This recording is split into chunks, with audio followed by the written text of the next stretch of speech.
Howdy fellow heirs, and welcome back to another objective review. Today, we're going to delve into the abyss and check out the Darkest Dungeon board game and one of its expansions, the Crimson Court. This is a tabletop adaptation created by Mythic Games. Personally, I'm a big fan of the video game version created by Red Hook Studios. I absolutely love roguelike games and Lovecraftian-inspired media. So when I heard that there was a board game version of Darkest Dungeon coming out, I just knew I had to get it and see if it lived up to the hype and all the fun that I had playing the video game. Plus, the board game's co-op, so I can finally enjoy this with my friends. So if you're a big fan of both of those genres also, then this board game might be something you want to add to your collection. But before you drop that large sum of money on this board game, you should know what you're getting into and what you'll be getting out of it. So I'll be giving my objective opinions on everything you can find in these boxes along with what gameplay really feels like. Hopefully by the end of this review, you will know if this is the right choice for you.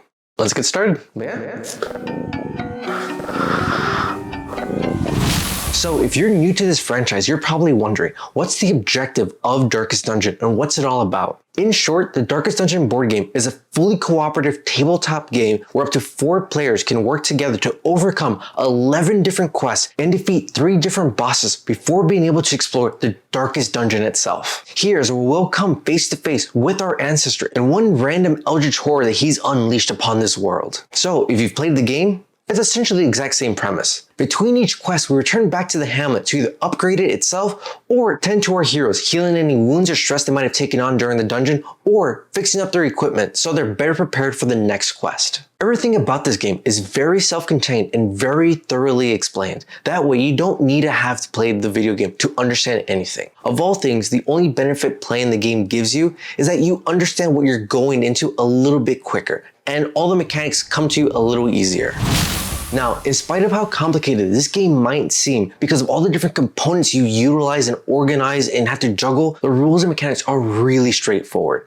But I would still highly recommend that you keep the rulebook nearby and handy so you can reference it whenever you need to. For a more in-depth explanation of the rules and how to play this game itself, I'll be leaving that for another video, so make sure you get subscribed so you don't miss when that comes out. Now, outside of the boss mechanics, which you should always reference the rulebook for, the only 3 rules that I find myself double checking all the time when me and my friends play are the quirks, diseases, and the nomad wagon. This is mostly due to the fact that the quirks and disease cards work more as a reference tool than as an overall explanation of what their effect really is. While in the rulebook, you can find a clear description of what each of these quirks and diseases really does, all in plain English. As for the nomad wagon, well, me and my friends just always forget how much a trinket sells for and how much they cost. So we just always have to double check that. Now, as I briefly mentioned in the overview, the only mechanics you as players will really need to juggle is stress, wounds, provisions, and leveling of both your hero and your skills. I'm choosing to exclude gold as a resource you need to worry about, mostly due to my experience playing.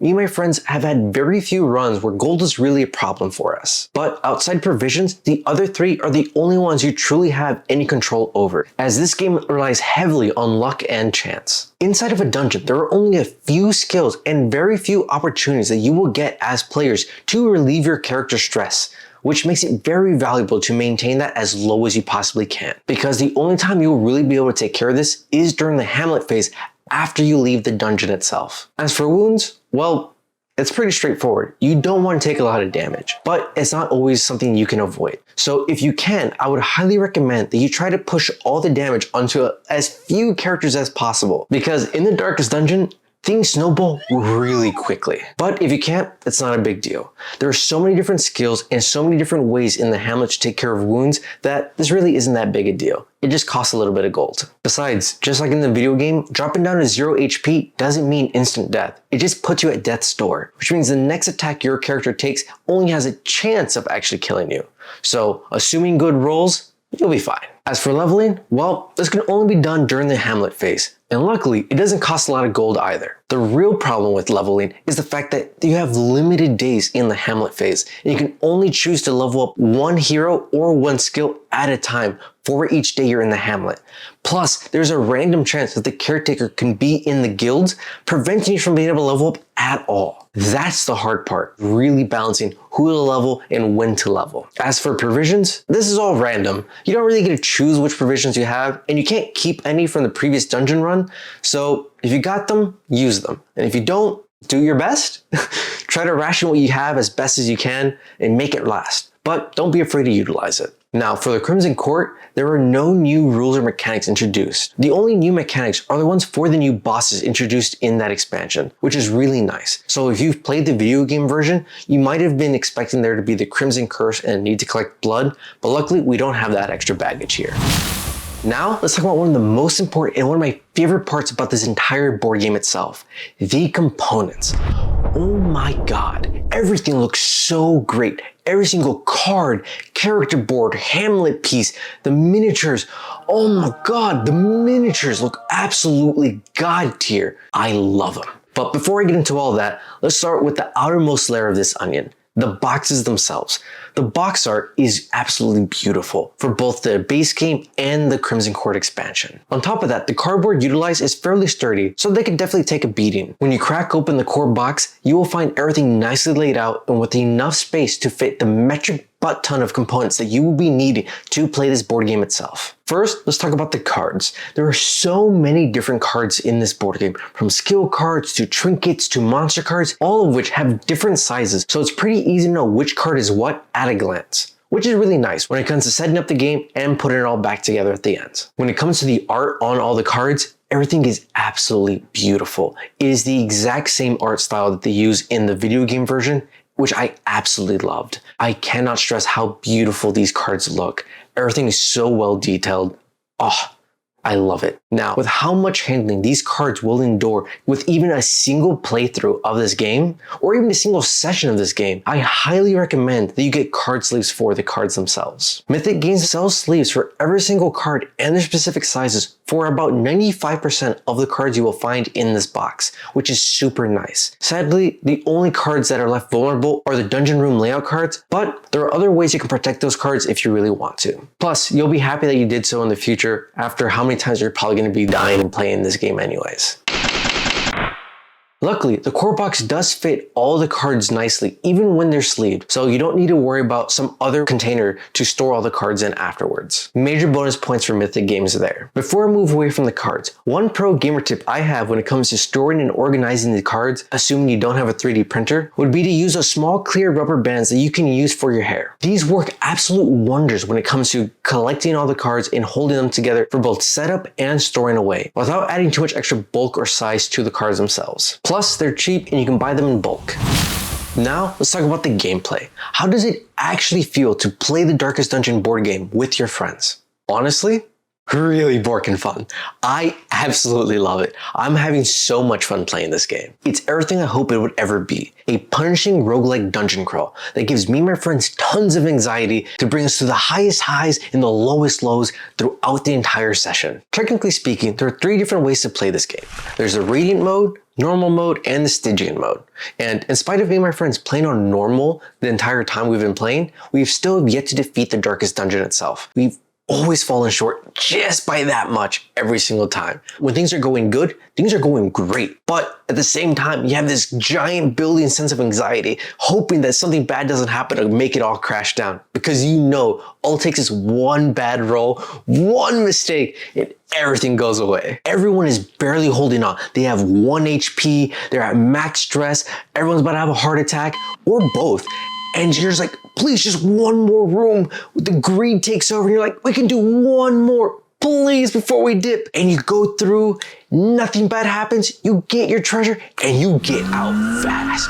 You just dip, and you're like, oh my god, we survived. That feeling is next level how great it is. Or, on the flip side, you go through the dungeon, you're absolutely stomping, and then everything turns sour so fast. You get to the boss, and he absolutely crushes you guys. Honestly, that was one of my favorite memories of playing this board game is we got absolutely waffle stomped by the collector at dungeon level 3 right after talking so much trash. We're like, oh yeah, we're gonna beat this rat bastard. We got him. We're gonna stomp it like we stomped the other boss and everything up to this point. We were going in full health, well, not full, but 0 stress. We were ready. We got decimated. So badly, in fact, that one of my friends said she needed to take a 2-week break before we played again because she was so depressed that all of her work and her hero had died after so much time and effort involved into her. That high to straight low, that feeling is just so fun for me. And if that's what you like, it will definitely give you that too. Now, if you've played the video game version of this, you're probably wondering, how does the board game version truly compare? And honestly, it's almost a perfect one-to-one rip. Very few aspects of the game have been compromised, and the heart is truly there and it's truly beating. There are a few changes, there are a few limitations, obviously. I would say the major differences that you would notice if you were coming from the video game is that in the board game version, you only get 4 unique heroes in your team. And you only get a couple extra heroes at the stagecoach in case someone dies. But again, it's only unique and you can only have 1 of each hero in the entire campaign period. On top of that, the dungeon levels only go up to a maximum of 3 instead of 5 like in the video game. The way the board game tracks progress is through acts, with the party having to overcome 4 distinct acts to beat the game itself. Each of these acts consists of 3 quests, with the final quest being the boss quest, where you fight the looming threat to the hamlet itself. But as I said, I feel these kind of limitations make sense when you're trying to adapt a video game into a board game. You can't have all the freedom and all the time in the world because, well, you're not playing by yourself anymore. You can, but you're normally not. Aside from those minor changes, I would say the biggest letdown, if you even want to call it that, if you're coming from the video game to the board game, is that the audio immersion isn't there. But that's obvious. You can easily find a soundboard online to have all the Wayne June lines to help make the moments feel even more epic, or you can just even use YouTube or Spotify for the background music. That's what me and my friends do anyways. So in conclusion, what are my final thoughts? What is the final review for this board game? A. Easy A. Maybe even S. Actually, yeah, S. 10 out of 10, recommend for anyone who is a fan of the series, fan of roguelikes, fan of punishing systems, and fan of dungeon crawls. Even my one friend who isn't really into roguelikes herself, she's had so much fun playing this game because of that sense of accomplishment when you do overcome the challenges. And I think, honestly, that's just, you can't replace that feeling. It's the exact same feeling I get from any FromSoft game or any other Souls-like, and that's the type of gameplay, that's the kind of challenge I absolutely love and the feeling I yearn for when I play a game. However, maybe this game isn't for you, and that's okay. If you are a DM and you need a bunch of minis, it could be worth it for that reason alone. If you play D&D or any other TTRPG, you can easily use these minis in those games too.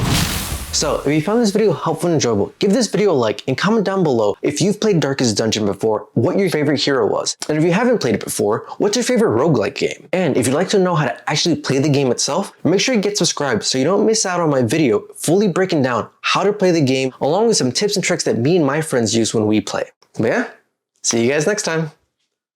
But yeah.